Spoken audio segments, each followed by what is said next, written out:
Assalamualaikum warahmatullahi wabarakatuh. Salam sejahtera, Om Swastiastu, Namo Buddhaya. Salam kebajikan. Alhamdulillahirabbil alamin. Assalatu wassalamu ala asyrafil anbiya wal mursalin. Sayyidina Muhammadin wa ala alihi washabbihi ajmain. Amin amma ba'du. Terima kasih kepada yang terhormat Ketua Umum PDI Perjuangan, Presiden kelima Republik Indonesia, Ibu Profesor Hajah Megawati Soekarno Putri.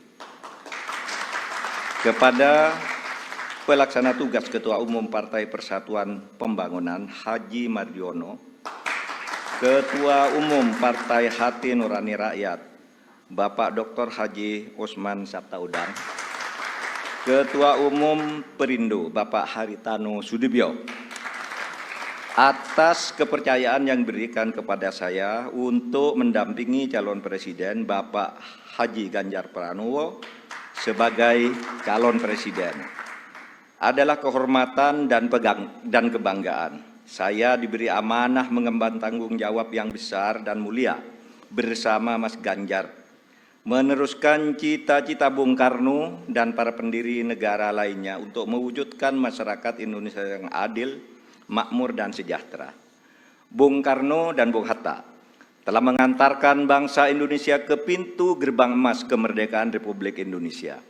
Mas Ganjar dan saya bersama-sama seluruh rakyat Indonesia akan melanjutkan upaya mewujudkan cita-cita menuju Indonesia emas tahun 2045.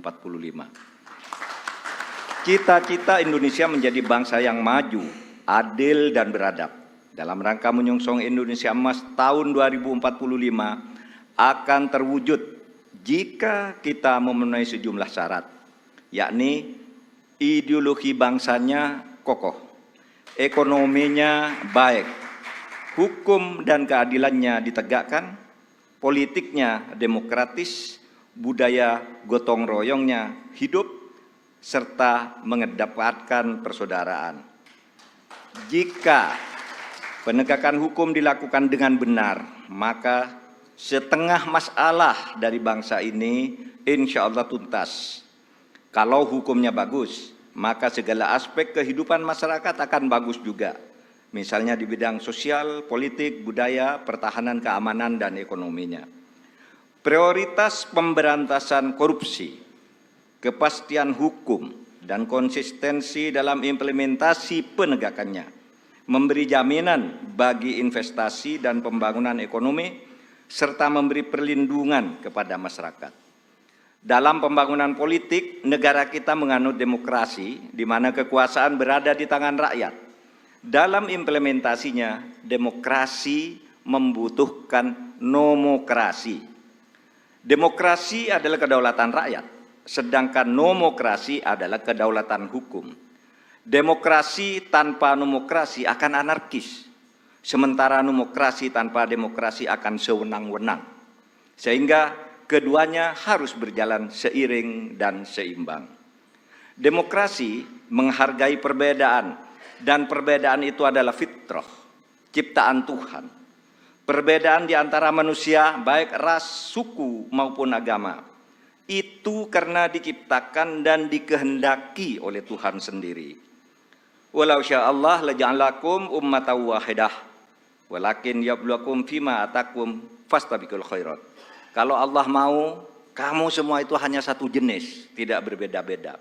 Tapi justru saya, Tuhan, yang menyebabkan kamu itu berbeda-beda agar kamu semua berlomba-lomba untuk berbuat kebajikan. Itu firman Tuhan. Indonesia yang beragam membutuhkan toleransi dan akseptasi. Akseptasi maknanya semua anak bangsa bisa bergabung dan bekerja sama dengan tetap dalam keyakinannya masing-masing.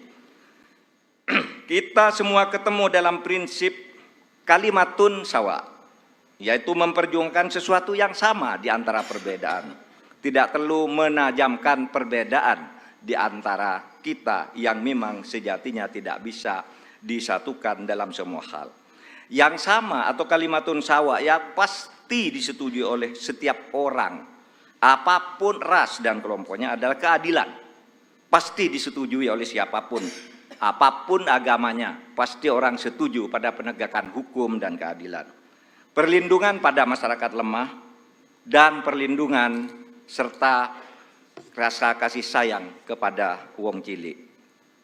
Saya berkeyakinan Mas Ganjar adalah figur yang tepat memimpin bangsa Indonesia untuk mewujudkan semua cita-cita yang saya sebutkan tadi, mempercepat dan melanjutkan program pembangunan yang sudah baik, tentu lalu memperbaiki juga yang keliru dan melakukan inovasi-inovasi baru sesuai dengan perkembangan zaman dengan tetap berpegang pada konstitusi.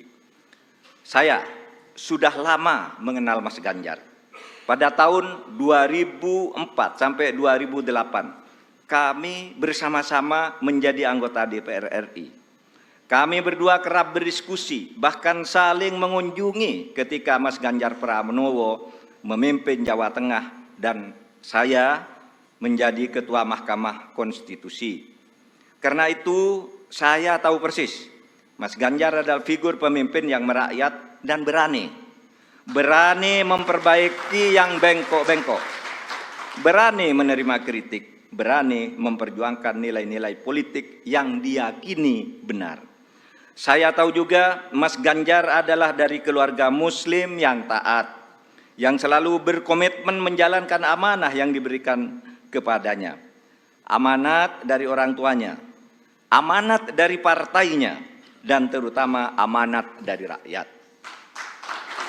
Terakhir, Bapak Ibu sekalian, saat ini saya mengemban amanat sebagai Menko Polhukam Republik Indonesia yang tugasnya antara lain memastikan pemilu berjalan lancar dengan aman. Karena tugas saya itu, maka selama ini saya tidak pernah sekalipun menyatakan akan ikut dalam kontestasi pemilu. Saya juga tidak pernah berkampanye, memasang spanduk dan lain-lain.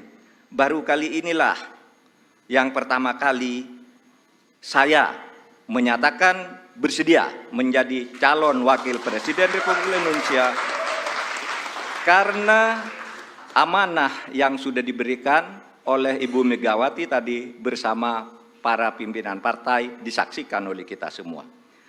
Bagi yang selama ini menunda untuk menentukan pilihan karena menunggu kepastian dari saya, maka saat ini saya menyatakan saya bersedia untuk ikut kontestasi. Bersama Mas Ganjar, saya akan mendedikasikan diri, semua kemampuan saya, ilmu saya, pengalaman saya, ketegasan dan keteguhan sikap saya, serta keberanian-keberanian yang selama ini saya usahakan untuk selalu ditunjukkan kepada bangsa dan negara Indonesia. Tentu saya juga mengucapkan terima kasih kepada Bapak Presiden Joko Widodo yang telah memberi kesempatan kepada saya selama ini untuk berkhidmat kepada pemerintahan dengan leluasa, sehingga bisa ikut membangun bangsa dan negara. Download Tribun X sekarang, menghadirkan lokal menjadi Indonesia.